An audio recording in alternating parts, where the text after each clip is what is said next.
listening to Aging Today, the podcast where together we explore the options to aging on your terms. When I get older, losing my hair, many years from now, will you still be sending me a Valentine? Birthday greetings, bottle of wine.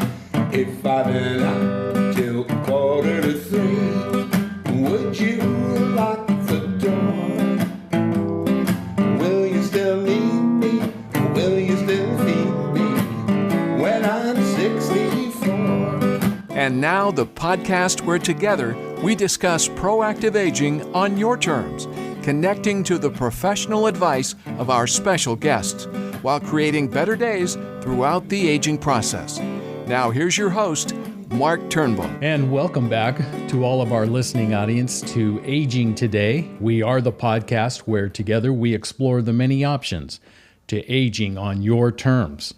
You can find Aging Today and our 4 years of past programs on our website. All you got to do is go into your favorite website, www.agingtoday.us.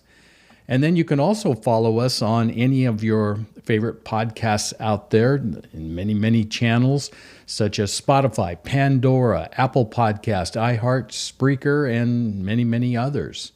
And then finally, as I continue to broadcast from here, I always want to hear from our listening audience, and we want to address all the questions that you have towards aging. So feel free to reach out to me, your host, Mark Turnbull. All you got to do to contact me with any of your questions or any suggestions for future guests on the aging process, I encourage you to reach out by typing in aging@agingtoday.us. Excuse me, that's not correct. It's mark@agingtoday.us. That's how you can email me and communicate with me any of your desires in the future. Well, we have a very special guest coming on the show today. From the pudgy Boy Scout that he started out as to the crew captain in his college and a world champion rower, our guest brings a unique blend of mastery in sportsmanship and sportsman and scholarship and the knowledge and the wisdom. He is a trainer. He is coach, an independent author, the author that we're going to be talking about today, the author of the book Kaboomer. He's an adjunct professor, a nonprofit volunteer, and a small business owner. That's a lengthy, array of accomplishments in his life. He is our guest today, David Frost. David, welcome to Aging Today. Mark, what a pleasure. I think any day that ends in a Y is a good day to talk about aging on your terms and my terms. So thank you. Yeah. So tell us a little bit about your background. My listening audience always loves to hear the background of our guests, and I know you have a very unique one. And, there's always the saying that I always say, what's in a name? And that name, David Frost, at least that last name, is a very popular name, but it's also a very memorable name, and there's a reason why. Who are you related to? Oh, well, in the family of man, I guess, and I don't know, Kevin Bacon say maybe I'm related to you, Mark, but the name Frost, I am the now deceased poet laureate Robert Frost, who really had a sense of humor. People think of him, though he wasn't a native Vermonter, he spent many of his creative years writing poetry, The Road Less Traveled, and so on, in the great state of Vermont, where I was born. So the name Frost is a kind of an interesting one in poetry. But then in prose, my middle name is Emerson, and I'm a seventh generation descendant from Ralph Waldo Emerson, who did many things. He talked about the sport of rowing, which I love, Harvard grad, which I'm not.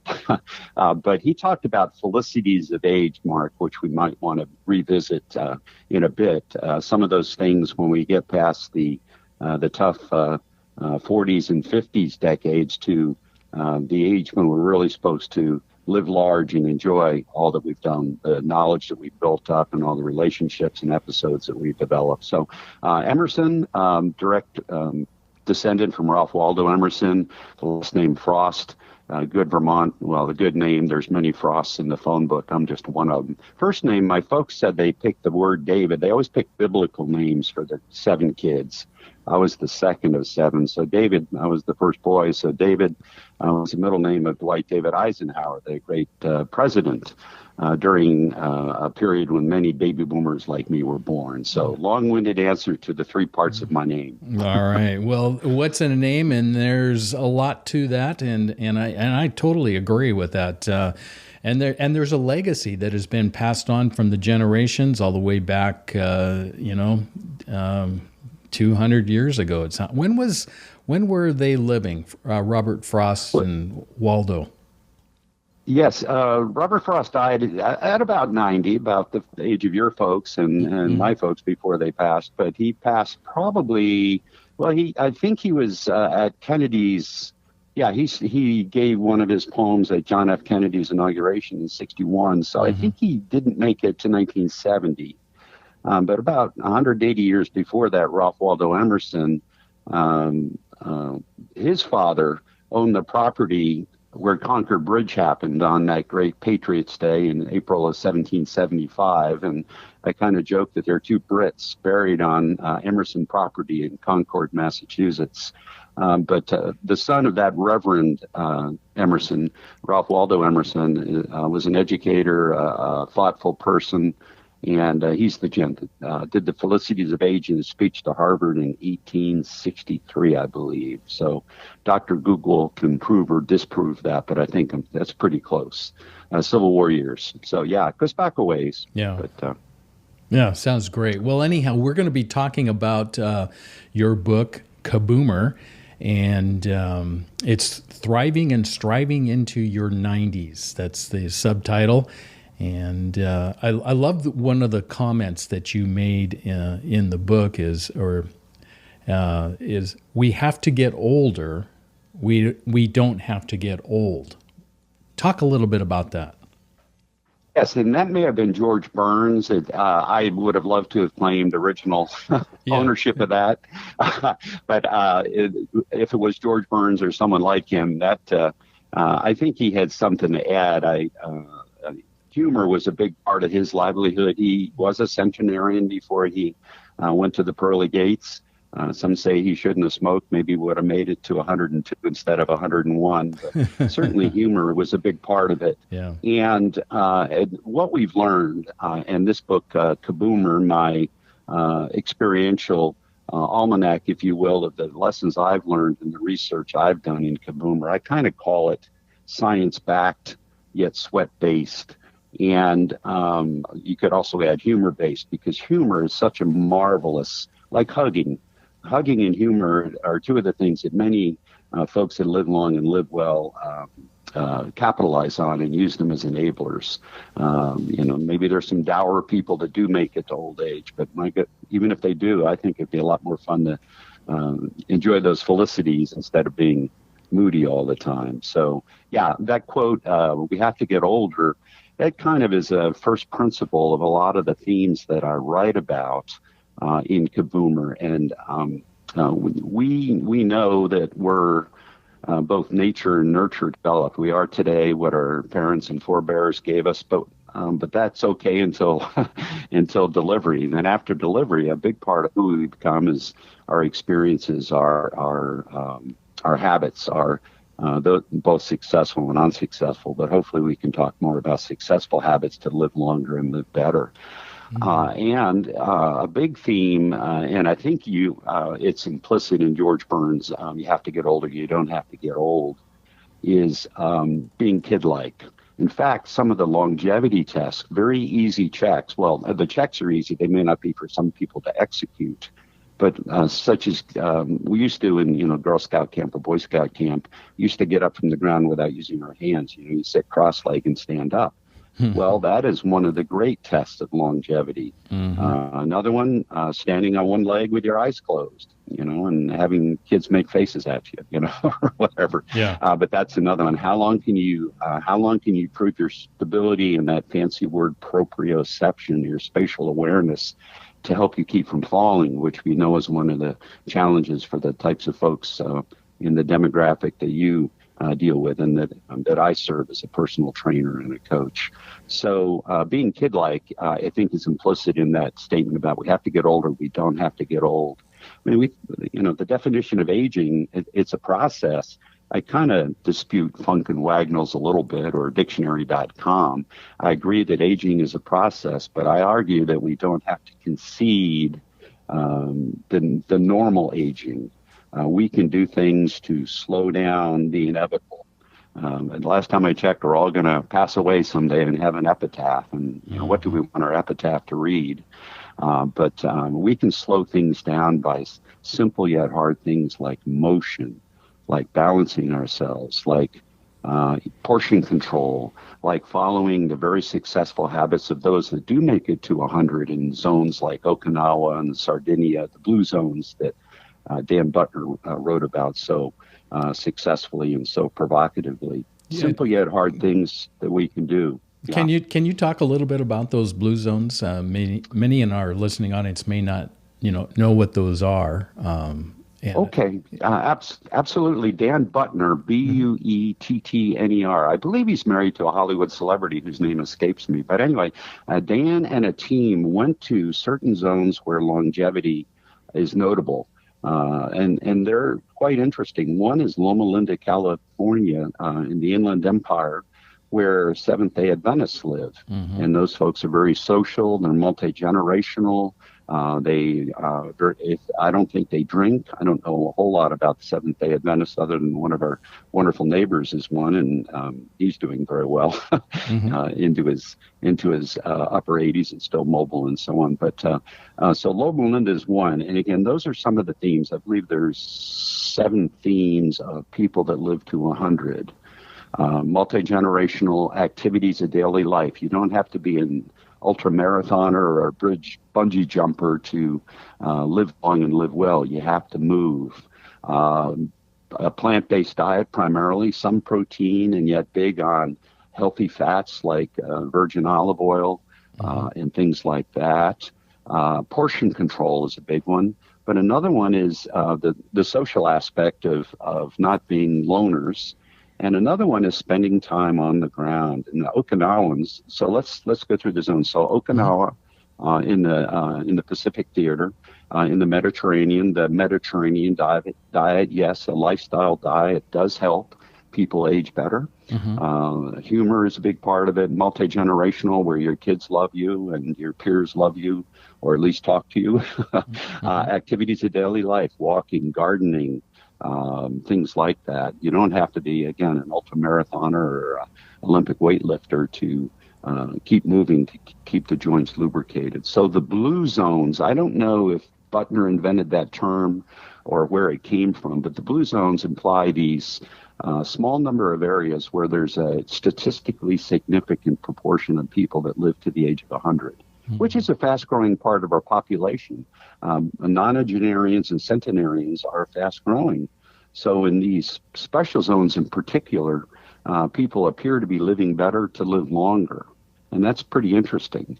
And there are some clues there that make their way into a wonderful calculator. And if your listeners do not know of Dr. Thomas Perls, that's Perls, he has online a free, very simple calculator, a lifestyle calculator to kind of guesstimate your probabilities to live long and live well.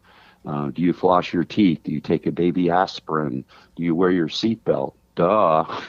But those are things that are, either kill you or help keep you alive. I don't take a baby aspirin, but I certainly floss my teeth, and I get yelled at. Of course, the car yells at me too if I don't fasten my seatbelt. But diet is a huge part of it. Probably even more statistically significant than exercise. We are what we eat. There's no, or we are what we ate eats, because it all comes from the sun and plants, unless you eat fungi, which you should, because mushrooms are good for you. But yeah, anti-inflammatory clean eating is so very important to live long and live well. Yeah, that builds on the blue zones. Yeah, we've had quite a few guests on our show, and regarding the food, and food is medicine. And I don't know if you're familiar with the Scherzeyes and their work down in Loma Linda.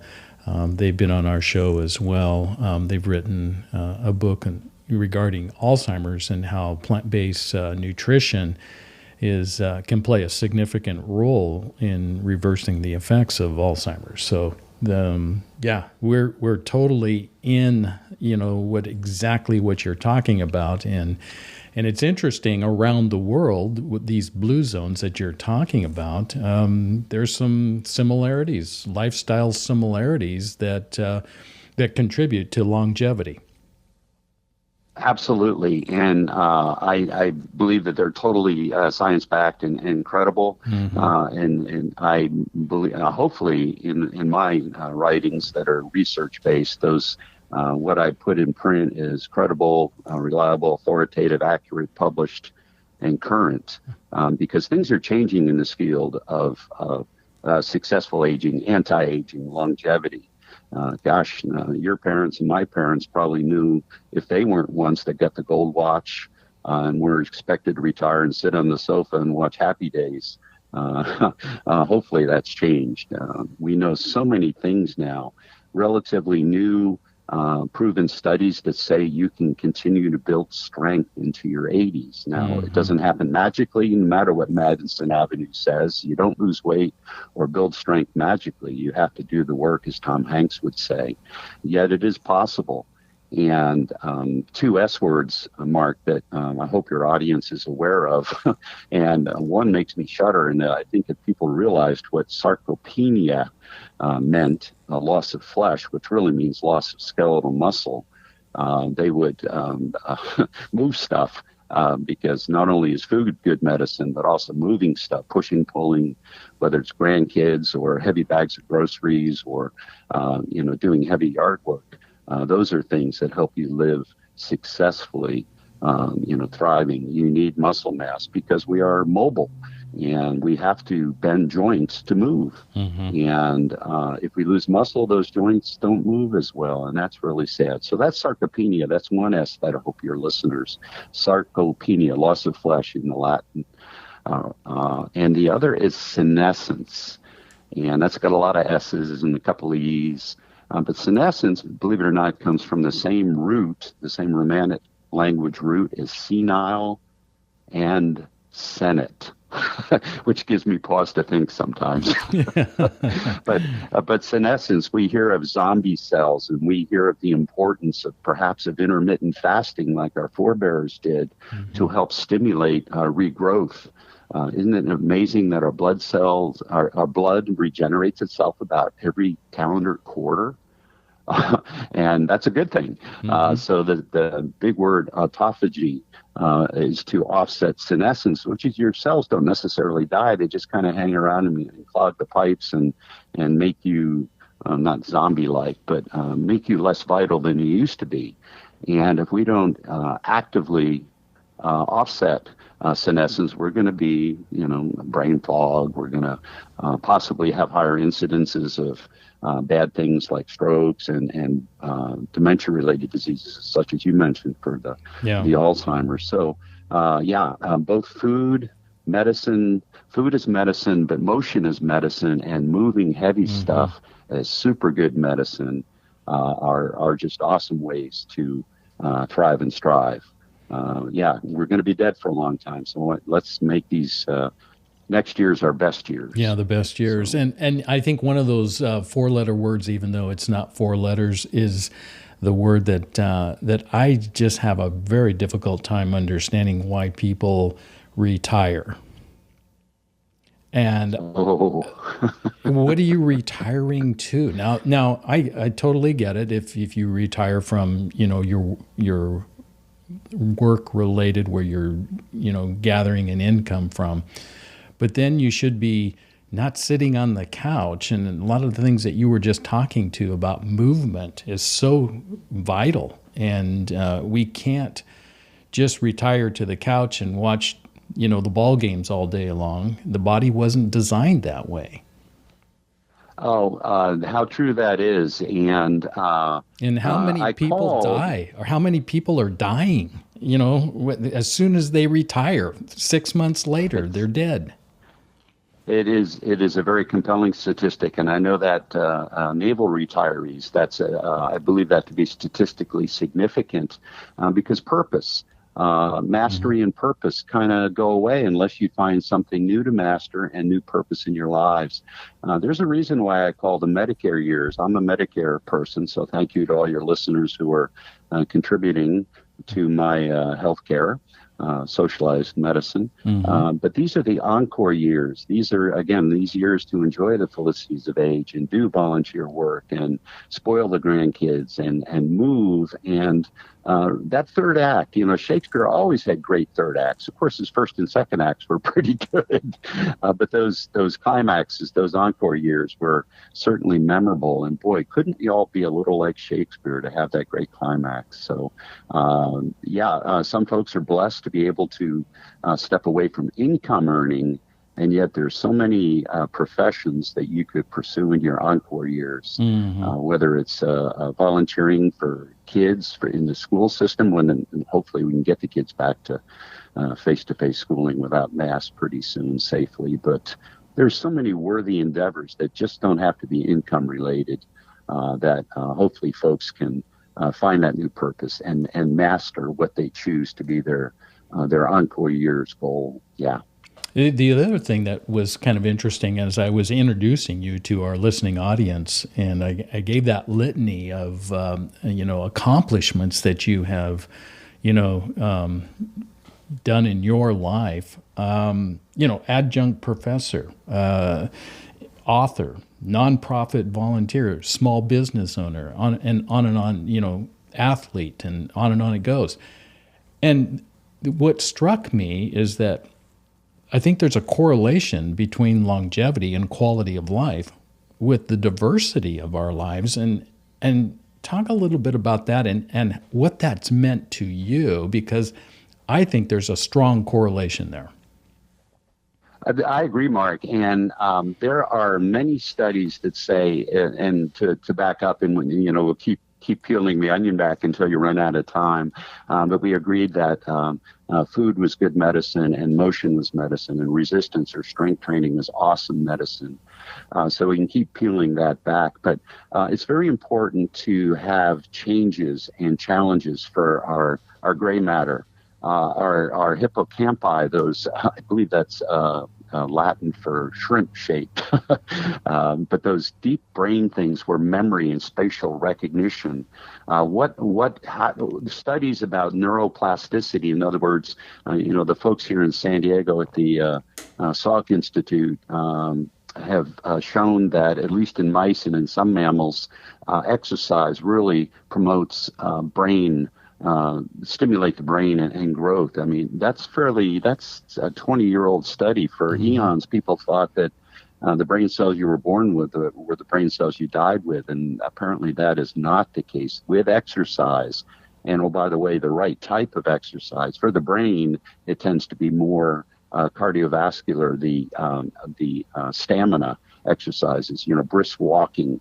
But back to the point of change that you brought up, and you can't see my head nodding up and down, but it is changing.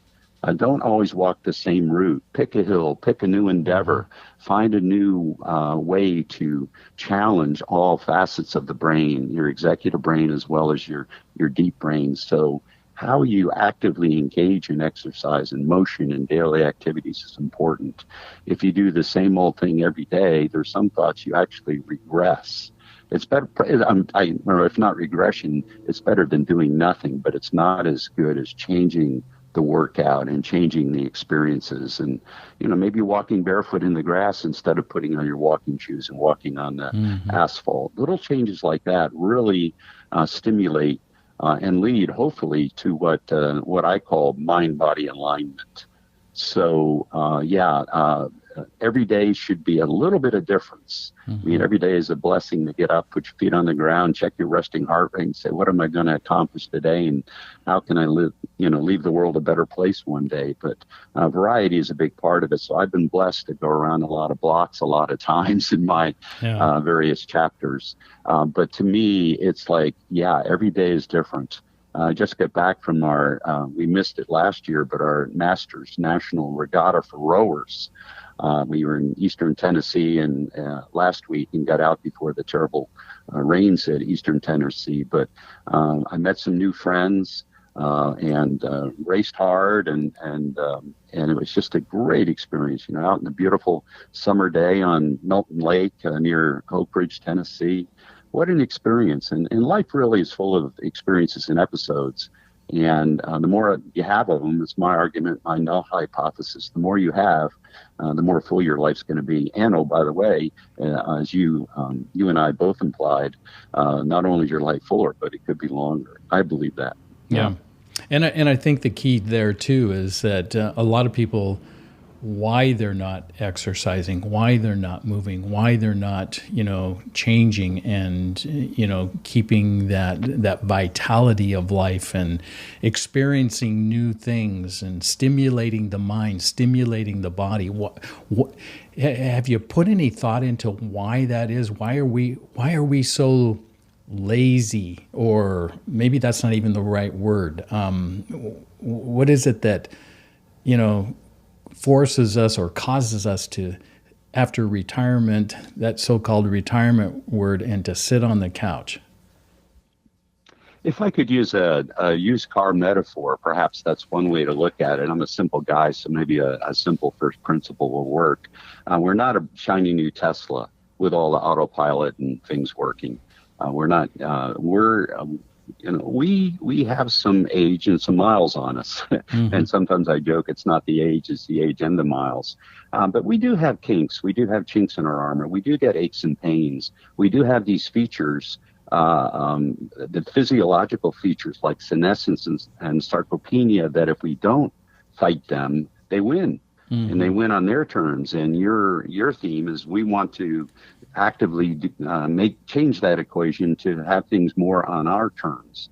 Ultimately, we're going to lose muscle mass. Ultimately, as we age, our resting heart rate is going to go up unless you exercise. Ultimately, your lung capacity is going to go down unless you exercise. My grandfather in Vermont was a country doctor. He used to call pneumonia the gentleman's friend. Of course, he meant gentlemen and gentlewomen, because when your lungs shut down, that's often or perhaps cardio problems often contribute to demise. I mean, what's the number one killer in America? It's not COVID. As sad as that is, it's cardio. And cardiorespiratory problems are often preventable with motion. So why is it? Well, it's work. I alluded to Tom Hanks' great quote, and he's a boomer, and he's a diabetic, and he's certainly busy with his schedule. Gosh, he's pumping out quality movies regularly. But he says you have to do the work. And the measure of a boomer, a man or a woman, is committing to doing the work to live longer and live better. Maybe there's a few folks that are blessed that can sit back and eat gummy bears and, processed foods and live long and live well. But I would like to, if you can stack the deck, so to speak, I would like to stack the deck. I wouldn't leave it to serendipity. Yeah, absolutely. So how'd you come up with the name Kaboomer? I had a creative writer named Tim who thought that was the title changed from my original manuscript, and Tim thought that Kaboomer had some exciting spin to it. Now, if you Dr. Google Kaboomer, Barack Obama, President Barack Obama, who I guess you can say is a boomer, he just had his 60th birthday party. He's a trailing boomer. He's not smack dab in the middle like me, nor is he a leading boomer like Dolly Parton. Well, he's at the tail with me. So I'm 63 and he's 60. So okay. I think you're a boomer until, if I'm not mistaken, isn't it 50? If you're 57, 58, somewhere around there. Yeah, you're right. I guess the official definition is born post-war 46 to 64, 1946 to 64. Yeah. We're a great generation. We used to be the richest. That's no longer true with Silicon Valley and the new economy. But our generation of 65 million Americans, and certainly hundreds of millions around the world, who were conceived and brought up after the war to end all wars. We're a pretty interesting bunch. Mm-hmm. We have time now as we're looking at failing retirement or enjoying what your new goals and mastery are in the encore years. But there's a reason why Madison Avenue markets us. Is we have a lot of discretionary income. Most of us are blessed to have discretionary income. Mm-hmm. But and we not certainly bad. want your listeners to be cautious. Trust but verify, as Ronald Reagan used to say. Honest to God, I will stop strangers to say I know of no fast fixes or cures for living longer and living better. It's the dynamic day-to-day living, the variety that you and I both alluded to just a couple minutes ago. It is the being kid-like the Blue Zone people, getting up from the ground without using your hands. It's your lung capacity, and it's your hugging, and it's your humming, believe it or not. That great vagus nerve, your 10th cranial nerve that connects your second brain, our microbiome, our gut, with our brain. There are just so many simple things you can do. I used to get yelled at because I'm not a very good hummer, but now that I know it's healthy for me, I say, I'm working on my mind-body alignment. So if you don't like it, go away, I'm humming. But isn't it interesting that by hugging, we generate morphine-like substances naturally? Isn't it so sad that opioids are such a tragic pox on our society? And I have to think, I have one or two personal instances where people I truly admire and respect became addicted to OxyContin. Mm-hmm. Because it was a Band-Aid on the pain that they were suffering. And back to your earlier question about why do we get that way, we all have discomforts. I mean, if I get up and my muscles and joints aren't a little bit sore from working out the prior day, hey, I probably should have done a little more. But discomfort is a wonderful feedback mechanism to our neuromuscular system and our minds that maybe we need to change things, or to celebrate the fact that we did get a little bit sore by creating positive cytokine reactions in our body. So it's work. But my goodness, when you and I were younger, you probably heard it too.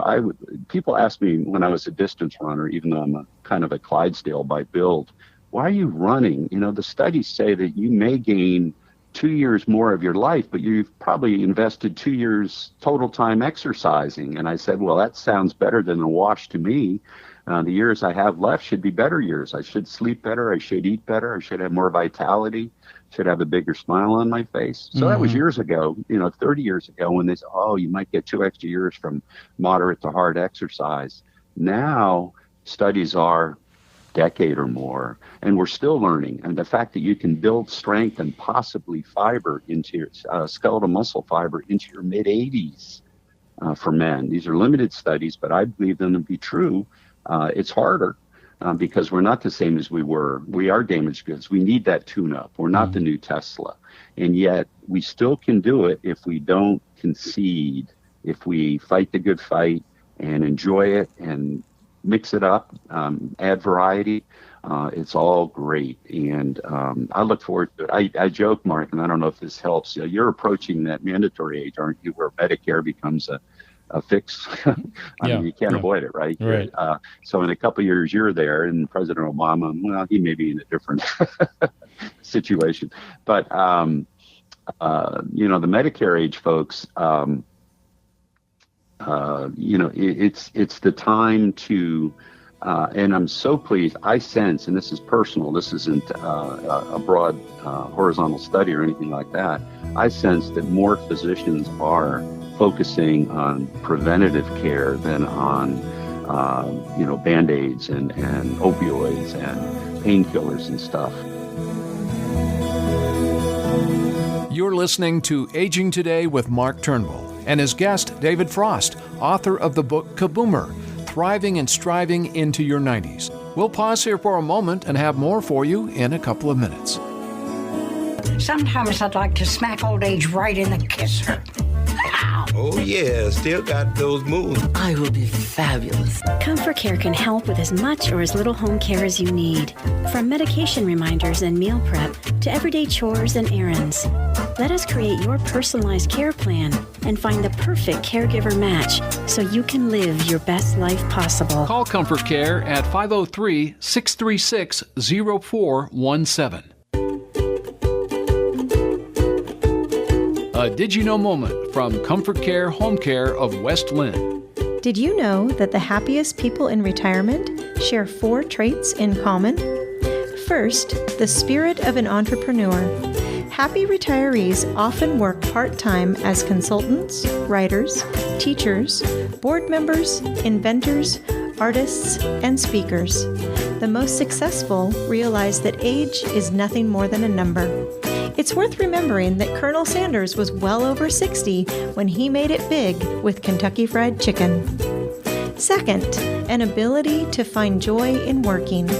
The 65 and older population is growing faster than the total U.S. population, and even people in their 80s are increasingly returning to some type of work. Third, the knowledge that change is good. People who are most happy in retirement continue to learn new things and consider new ideas. They are not afraid of change. Some go back to school while others continue to learn through workshops, retreats, and reading. Explore new interests, meet new people, increase your knowledge, and challenge your intellect. Fourth, they eat well, sleep soundly, and play often. Happily retired people treat themselves like a good friend. They keep themselves well fed, exercise at least 3 times a week, get proper rest, and maintain strong social connections. Call Comfort Care to learn how we can create happier days in your retirement. 503-636-0417. Now, more of our conversation with Mark Turnbull and his guest, David Frost, author of Kaboomer, Thriving and Striving into Your 90s, here on Aging Today.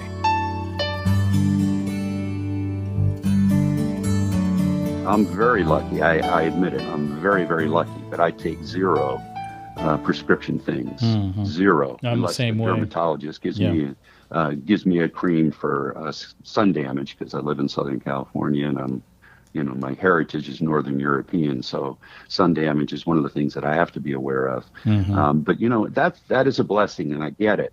But I also know, and this is not to be holier than thou, but my gut tells me that many prescription things could be avoided for the betterment of the patient and for the betterment of society, because Medicare is expensive to the taxpayers.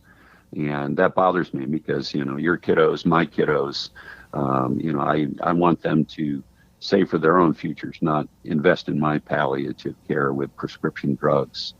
So. Yeah. Well, I'm in total agreement with you. We overprescribe in this culture, and the prescription should be more towards if you want to live that longevity formula. It's not about the medicine that we take. It's the medicine should not be in a pill form. It should be in a exercise form, and that's what you're promoting. Is that the Kaboomer, the boomers, and if you want to live that good long life. And for me, it's, people want to pigeonhole you and say, well, do you want it's like fishing. Do you want the biggest or the most fish? And when I go fishing, I want both. And I think that life is the same way. Not only should you, want a longevity of life, but you should also want a quality of life. And there's a correlation between that longevity and that quality is, a body in motion and what you put into that body as well. It is, and the darndest thing is, back to your provocative question, is why aren't more boomers and other people focused on doing the work? hey, it's work. It's although unless you put a spin on it, I look at it as a hobby. I'm blessed to teach group fitness classes on indoor rowers 6 times a week. And that, my goodness, I'm getting modestly compensated to do what I love and love what I do and make other people happy and hopefully help them, stave off this train wreck of excessive medical costs, that some of which are preventable. Now, I didn't become a doctor, or a daughter did, my grandfather was, but I'm all for doctors prescribing things when they're absolutely positively necessary, but I'm against it. I'm against polypharmacy until all that, the layman says, all that stuff, is it avoidable? So it's so tough for patients who are just totally, many of us are just, we go to the doctor and, we leave 15 minutes later with a RX, and we don't know what it does. We don't know what the side effects are. We don't know what the unintended consequences are. Yet there's a reason why I put a knock-knock joke in the introduction to Kaboomer. That word that President Obama used in one speech, but that my creative writer, Tim, suggested I use as a title. The knock-knock goes something like this. A boomer and a kaboomer go up to the door and knock on it. So knock-knock, who's there? A boomer and a kaboomer. A boomer and a kaboomer who? Well, a boomer, a baby boomer who may take 2 pills at a time, and a kaboomer who loves to take 2 steps at a time. And that knock-knock is, it's tongue-in-cheek, but I think there's some real merit to that. In fact, my heart of hearts tells me, in my case, there's a lot of merit to it. That if you're moving, you're exercising your skeletons, your connective tissue, your muscles, your viscera, you're eliminating brain fog and hopefully fighting off dementia-related diseases and those preventable things like somewhat preventable, like type 2 diabetes or metabolic syndrome. Try to take steps 2 at a time. It's fun. Yeah. And people say, "What are you doing? You're a 68-year-old. Why are you doing that?" And the answer is, for me, it's not work. Well, some days it is work. Long stamina workouts can sometimes seem a little like work, but more often than not, it's a hobby, and it's my physical bank, and I'm investing in it. Baby boomers are probably pretty good about looking for their fiscal bank accounts. Well, my model is a physical, PHYSICAL, physical banking model, where if you invest in your strength, stability, stamina, stretching, restorative sleep, clean eating or sustenance, and not stressing, your prospects for your money outliving you with a good quality of life are a whole lot better than if you ignore any one of those 7 things. Yeah, go through those. Stability, stamina, stretching. Yep. Yeah, go through those again, because the longevity formula involves the physical banking, and the banking is that you're investing in those 7 categories. State those again. Exactly. And that great Chicago blues singer, Muddy Waters, I'll paraphrase, you can't withdraw what you haven't invested. So I'm encouraging folks to think 6 days a week about investing in 7 S's, and that's easy for me to remember. So the 7 S's, Mark, are strength. Strength is really the cornerstone of your bank. It's the vitality to help you move those joints with isotonic exercise. Stamina is really what keeps it alive. It keeps us alive. Heck, we wouldn't be here if our forebears didn't outlast the antelope that they had to chase down for dinner. So stamina really is the bedrock of our physical bank. 2 that are often discarded, yet they're become more and more important as we get older, as we successfully age. That's stretching and stability, to be kid-like, to get our range of motion. It's a shame, but if we don't stretch almost every day, our muscles are like that aged rubber band. They contract again. So we have to keep our connective tissue and our fiber, our ranges of motion up by using all our joints in 3 body planes: left, right, front, back, and twisting the transverse plane.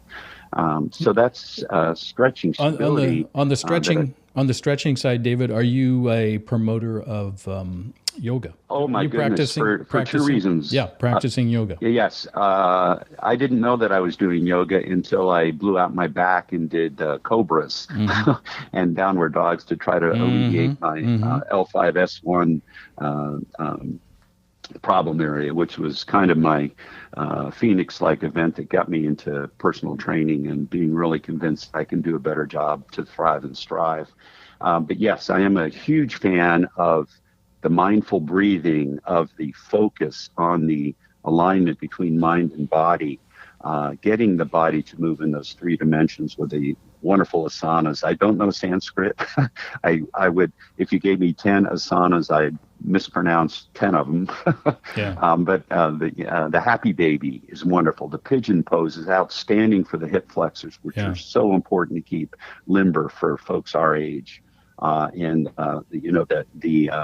down dog is so important to help activate the lymphatic system. That's our natural detox system, which has 3 times the capacity of our blood system, the lymphatic system. So yes, I'm a huge advocate of yoga-like things, even if we don't know the Sanskrit. Absolutely.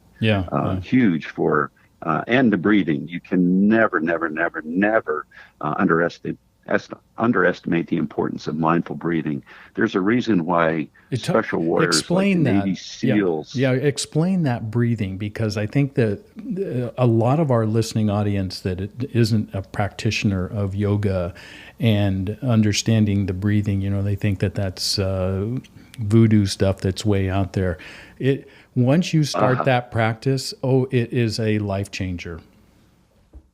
I certainly think so, and I'll give a couple of examples. Maybe one from my grandmother and my mother, who used to say, when you get mad, count slowly, 10 to 1, just to let things focus on something other than your cortisol and your stress, because stress is the bad part of that physical banking. That's a thief. That's a cyber criminal stealing from you if you let cortisol build up.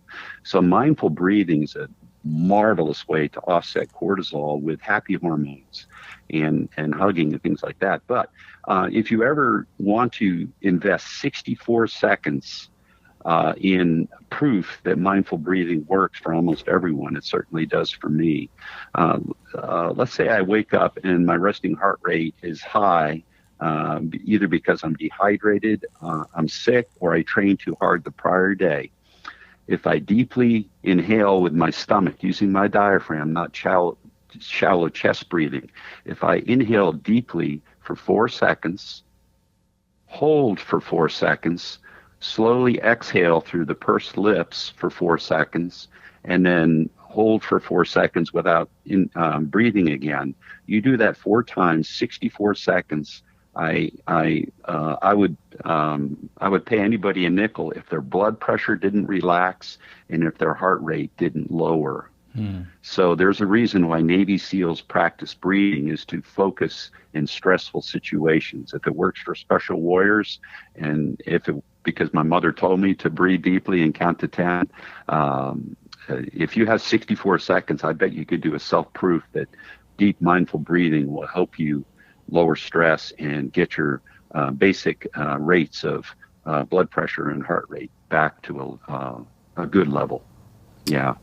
So important. And there are lots of breathing techniques, 4-7-8, box breathing, whatever works for somebody. But the point is that's one where you really don't have to work. You're driving in the car, 64 seconds, do it, as you're listening to Spotify or Pandora or Sirius Radio, when you're out and about, or, you're doing your nice walk, barefoot or with shoes. Just take 64 seconds and do that mindful breathing. It is marvelous. I mean, oxygen is life. It is. So don't underestimate it. So we've got the 7 S's. Number 1, strength. Number 2, stamina. Number 3, stretching. What's number 4? Oh, stability. And stability is your accident insurance. It's that terrible statistic that you know better than I, how many people Medicare age trip and fall. Now, studies show that we stub our toes about as often as kids do. But kids have that proprioception, that spatial awareness and neuromuscular response to not faceplant. Older people tend to faceplant, unfortunately. Broken wrist, broken shoulder, broken hip. And then we know that oftentimes bad things happen when major invasive surgery happens to older people. So if there were two things that I would encourage your listeners to do, well, there are many things, but let's say they do move and they can lift heavy bags of groceries and get their suitcase up in the overhead bin when they can fly on airplanes or go on the train. More and more of your devoted time to wellness and fitness should be stretching and stability because of that terrible statistic. Too many of your generation and my generation fall. I've heard 1/3, I've heard 20%. I just know that I'm blessed that I'm not face planting, and I want to keep it that way. So stability training, standing on one leg with your eyes closed, lifting weights on one leg, doing single leg deadlifts, doing asymmetrical things are wonderful to train your system to be the way it used to be when you were a kid. And that is to have that spatial awareness to not fall. I mean, walk up the stairs sideways, walk up the stairs backwards. Don't always lead with the same foot. Don't always put your pant legs on, or for the ladies, your leggings. Use the other leg occasionally. Great athletes brush their teeth with either hand. There's a reason for that, is you have to stimulate your system so that it doesn't get lazy and that you maintain the ability to correct a trip or a fall, to avoid a fall. So stability is huge and should be done every day. It doesn't take long. I mean, someone my age, if you can stand on either leg, and you should test them both because sometimes one side of a person is more stable than the other. For me, 20 seconds, eyes closed, one leg. It's probably a pretty good test. And the other one is getting up from the ground without using your hands. That's strength, stability, stretching, all in the same move. But again, the spatial awareness, proprioception, is something I really encourage your listeners to be aware of. It doesn't take long, but you have to do it, or you might faceplant, and oftentimes bad things happen. And the other thing, so those are the first four. Yeah, the other thing I want to comment on is that as you were talking about those first four, those are all things that we do on a daily basis. You don't have to go to the gym to practice these 7 S's. And these are things that we do with activities of daily living. Just like you said, putting on your pants and standing on one leg at a time.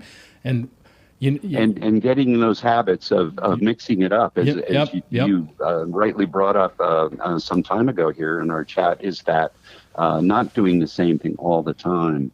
I find it difficult. For instance, I should use the computer mouse with I'm a lefty. I'm a wrong-hander, a mollyduker. But my goodness, if you tell me I have to use the mouse in my left hand, I'm not going to be very productive on the computer system. I just got in the habit of using the right hand more. So there are always things that we can do to improve our spatial awareness, hopefully as accident insurance in our physical banking. Yeah, you don't want to pay a high premium, and the way to avoid paying a high premium or taking out of your physical bank for those hospital bills is to not fall. And that gets particularly tough. We know that there are, unfortunately, a growing number of people our age with things like multiple sclerosis and Parkinson's. But again, don't concede. I've been blessed to work with wounded warriors with extraordinary degrees of being banged up, both mind and body. If they don't concede, they can do amazing things. And I just hope that people can, realize the difference between ordinary and extraordinary is that little bit extra. Don't concede. Do these little things if they're aware of it. You mentioned in our intro, Mark, that knowledge is power. And my goodness, it is. If folks knew how little it took to become more stable as accident insurance, hopefully the number of falls would decrease. Absolutely. So the 7 S's, we got number 1, strength, number 2, stamina, 3, stretching, and stability, number 4. What's number 5? Let's go with clean eating, sustenance. The S is sustenance, but clean, anti-inflammatory eating.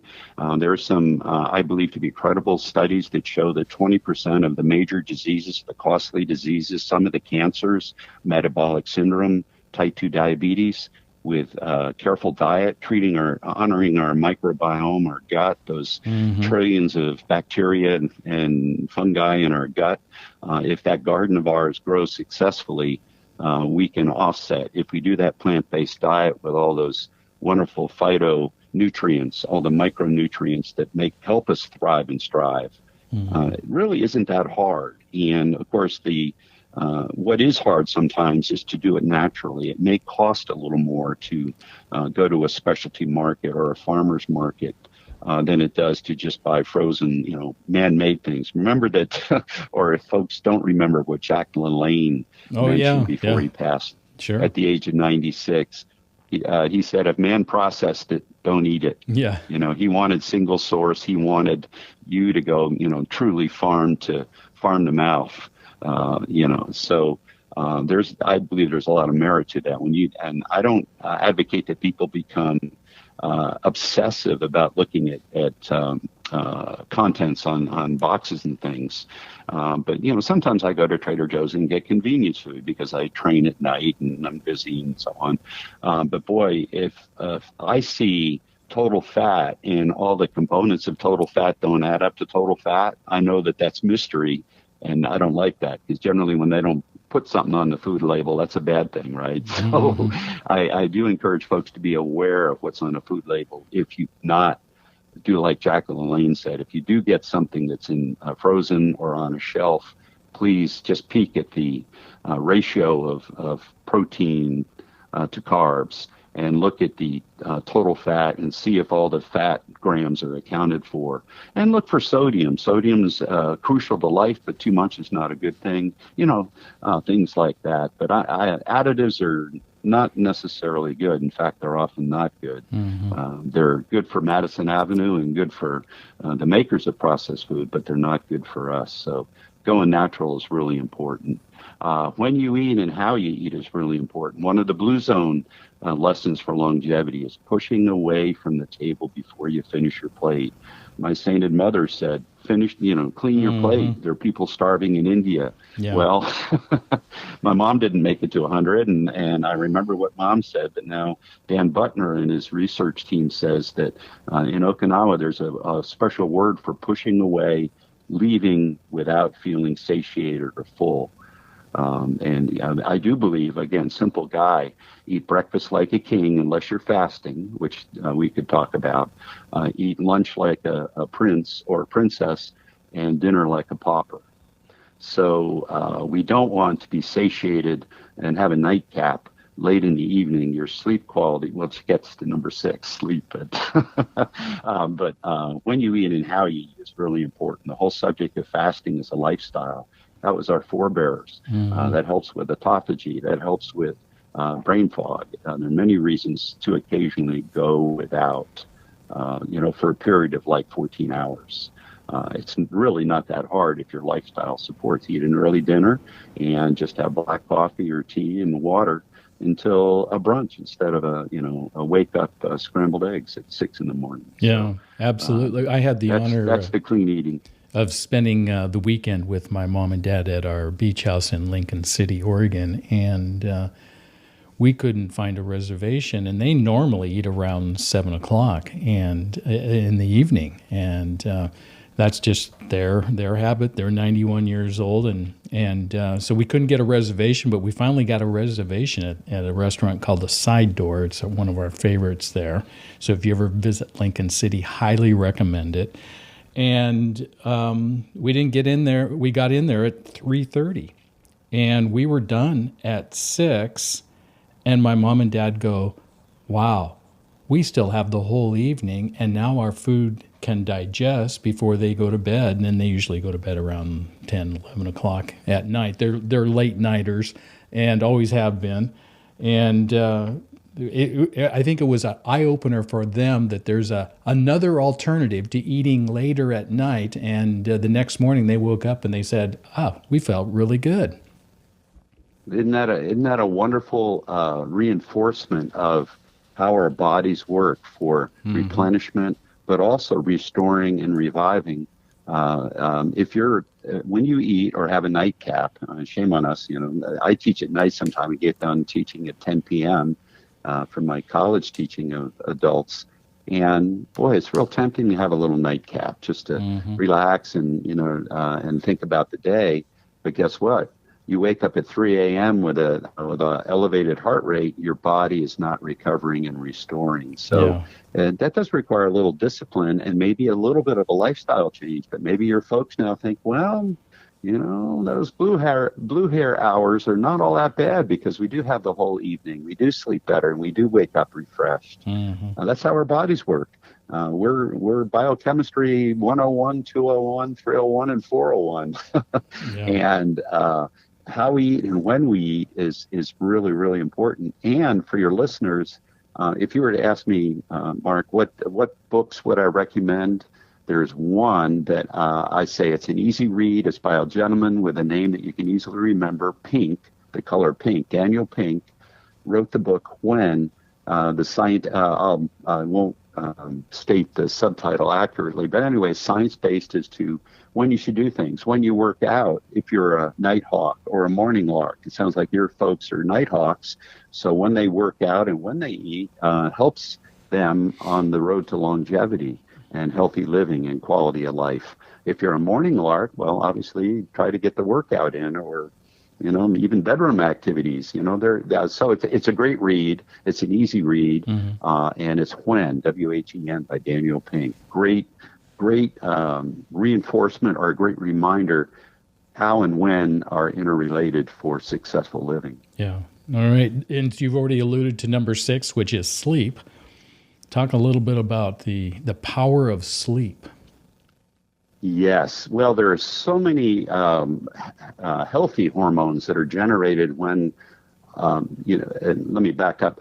There's a saying that our brains never rest. Our brains don't have the same lymph system as the rest of our body. So our brains are different, and God bless that gray matter. And, some people say we don't have dolphin brains and we don't have lizard brains, but I think everyone agrees that we have different functions in different parts of our gray matter. Yeah, Einstein's brain was smaller than mine, but obviously he had more wrinkles than I did in his brain and came up with a lot more profound thoughts than I could. But our brains need restorative sleep. If you stay up for 18 hours, you're equivalent to being legally drunk. That's proven that you don't function without your circuitry getting a chance to restore, rebuild, and avoid the brain fog that we hear about so much. So some say 7 hours. I say whatever it takes so that you wake up without an alarm clock and wake up refreshed is the amount of sleep that you normally need. We all have exceptions, a party, a happy family event or whatever. But most days, if you can get to bed at a regular hour and wake up refreshed without an alarm, that's a good night's sleep.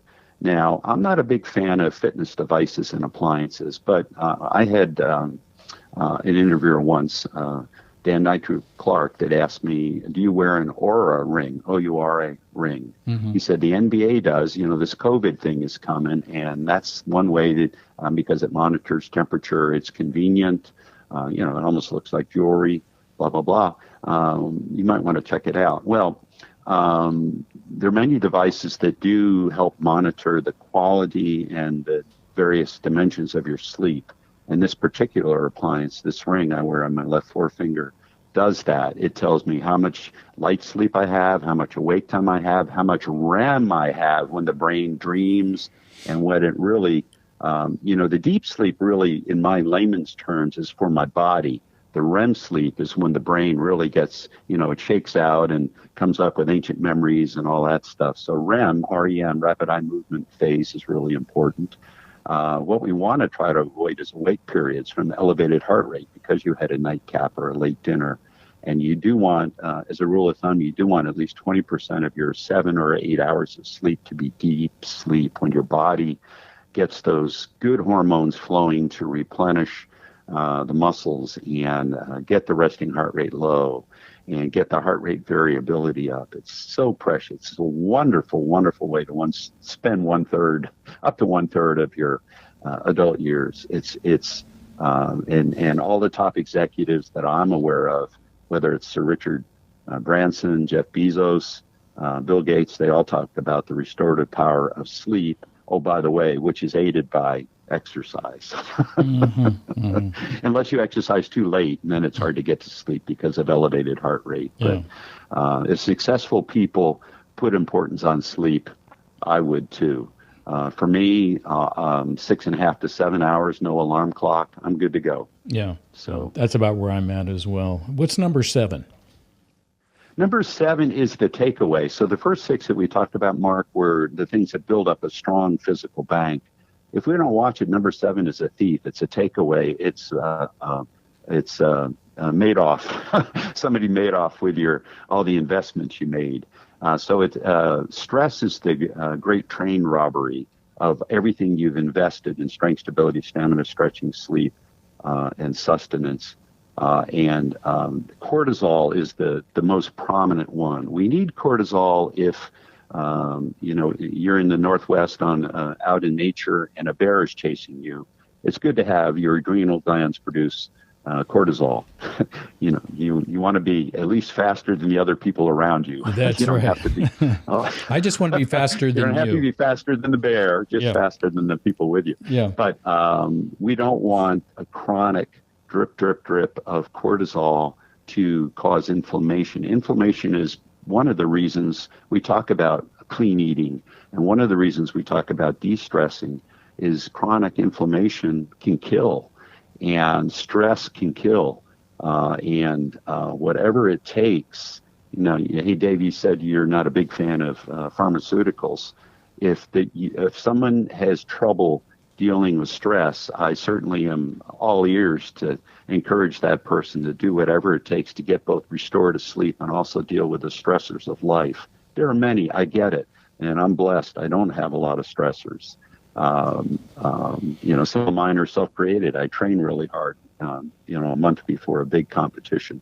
But we don't want to inflict too much drip, drip, drip of stress because it truly causes inflammation. It's tough on your gut. It's tough on your brain. It's tough on your heart rate. And you think about the things that kill, like cardiovascular disease. Stress is one of them.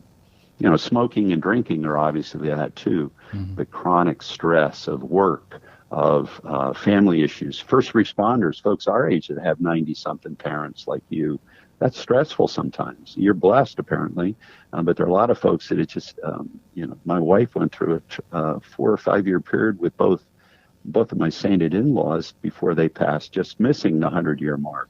But it's tough on the first responders. And in fact, in the stress chapter of KABOOMER, I deal a lot with the first responders because a lot of boomers are. And there are ways to try to mitigate those stress, get help. Don't try not to do it alone. We're a generation, we think we're pretty resilient, maybe not as much as the greatest generation, our parents, but we think we're pretty resilient. But some of us are stubborn and we think we can do it all by ourselves. We shouldn't. Not when the chronic drip, drip, drip of cortisol can kill you.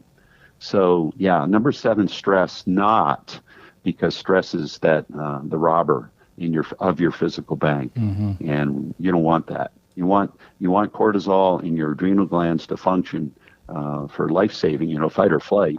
You don't want it for activities of daily life. And unfortunately, our society, the COVID, the isolation, not seeing your elder parents during a year and a half of COVID isolation, those are terrible things, and they can impact.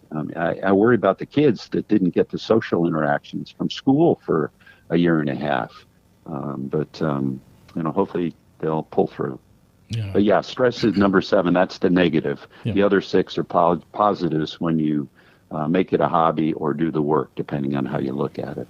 Well, we're winding up to the end of our interview with you, David, and but I wanted to ask one more question. What's the difference between one's calendar year or age and chronological age? A term that I like, and it's the Mayo Clinic, which is, I hope most of your listeners will agree, is a credible source. Men's Health, and there's also one for the women. I can't remember the name of the women's site. But when your fitness age is lower than your calendar age, A, you're blessed, and B, you're probably doing the work or enjoying the paid hobby There are metrics, valid metrics for, how many push-ups you can do as a 68-year-old. If you can do as many as a statistical number of 50-year-olds, you're pretty fit. And if you're fit, unless you get hit by a Greyhound bus, there is a correlation, as you mentioned earlier, with living longer as well as living better. So I advocate, a calendar year is a number.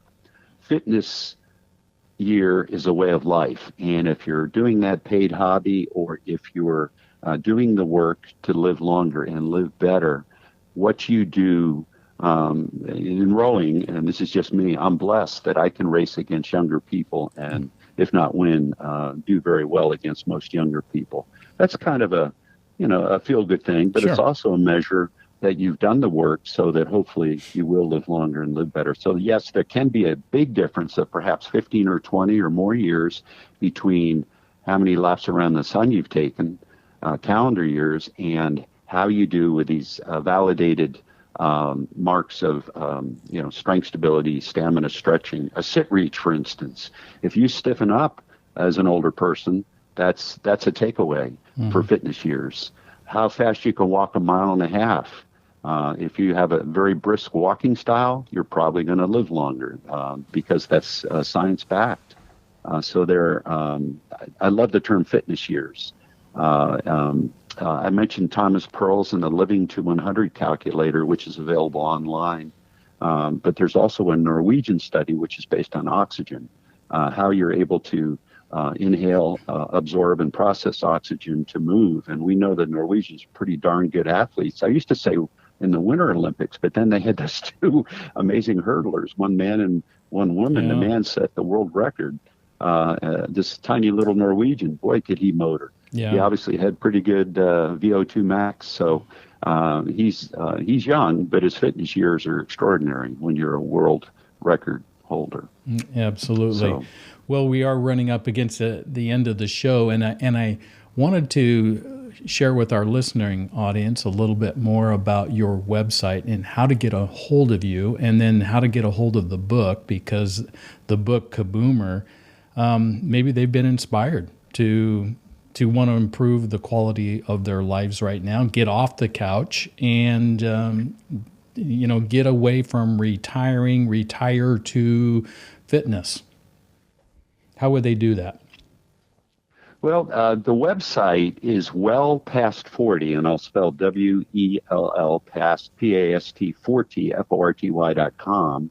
That's the name of my small business. I chose that name when I had my spinal fusion surgery, and I realized I had to do some very aggressive things to counter the difficulties I face. And of course, those are nowhere near as tough as the difficulties other people face, whether wounded warriors coming back from Afghanistan or Iraq, or folks with tough physical or medical conditions. But anyway, I wrote KABOOMER as an experiential journal of this physical bank that I've researched and I built myself. And if my physical bank has lessons in fitness years, or pushing stuff is good medicine, or blue zones, or when, then hopefully people would pick up a nugget or two. So wellpast40.com, Mark, is the main website. The book is available in audiobook, Kindle, or electronic, paperback. Did I say hardback? There are 4 ISBNs for the book, so depending on how folks like to take in, hopefully, a conversational journey.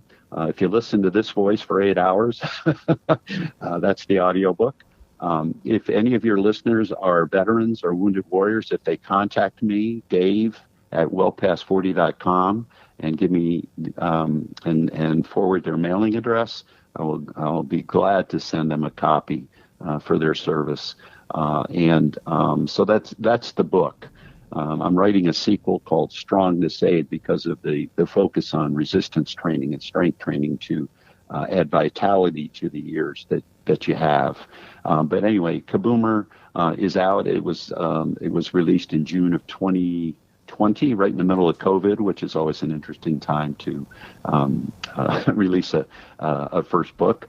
And so it's available on all the chains, Barnes & Noble, Amazon, Walmart, and it's available on wellpast40.com as well. So, and when does your second? Think there's merit? Yeah, when does your second book come out? Hopefully, I'm going to have it out for the time when most New Year's resolutions fail. That's like February 1st of the new year. When okay, good. And it's unfortunate, but hopefully, Strong to Save. The manuscript is being tuned, and hopefully, we'll get it gussied up. And the creative folks that are smarter than me, and the content folks will help make it a little more readable. Hopefully, we'll have it out when New Year's resolutions 2022 start to waver a little. Well, let's get you back on the podcast Aging Today and talk about your second book in the new year. Mark, I would look forward to it, and I thank your listeners for bearing with this Vermonter, New Jersey accent for our conversation. Well, what a delight to have you on our show today, and keep up the good work and getting all of us to take seriously the exercise, that formula for longevity, and it's don't take it lightly. And if I could say anything, if I picked one thing that I gained from today's show that I've practiced in my own life, and that is that if you're not doing anything, at least do some form of yoga. Yoga is amazing in so many different ways to our listening audience. Oh, you cannot see my head nodding up and down vigorously, but how true. And 5 minutes of yoga is infinitely better than couch potato. Amen. Amen to that. All right. Well, thanks, Dave, and appreciate you being on today's show. And do come back. Let's see if we can get you back for your second book at the beginning of the year. Mark, what a pleasure to chat today. Thank you, listeners. And yes, let's talk about being vital. Let's being strong for those fitness years. Love it. Love it. Love to have you back in. All right. I also want to thank our show sponsor, Comfort Care Home Care of West Lynn, Oregon. The Comfort Care team at West Lynn is devoted to assisting you to live your best life possible.